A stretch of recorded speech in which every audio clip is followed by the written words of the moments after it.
ओम हर हर महादेव शिव शंभो धवलेश्वराय बालालिंगाय नमः। दीपं ज्योति परम ब्रह्म दीपं ज्योति जनार्दनः दीपाहरतु मे पापो पूजा दीप नमस्तुते। धवलेश्वराय बालालिंगाय नमो नमः। संसार सुखी रखंतु। आज शुभ सोमवार रे समस्त श्रद्धालु भक्त मानू को श्रीपद करंतु। मनस्कामना पूर्ण करंतु। कर्म क्षेत्र उन्नति करंतु। ग्रह खंडन करंतु। जगतर मंगल करंतु। विश्वर कल्याण करंतु।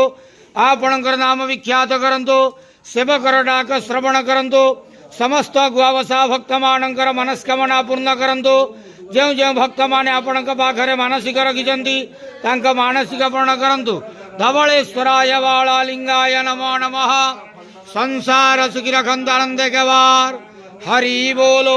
आज शुभ सोमवार रे समस्त श्रद्धालु भक्त मानू को श्रीपद करंतु आनंद केवार हरि बोलो। धवलेश्वराय बालालिंगाय नमो नमः।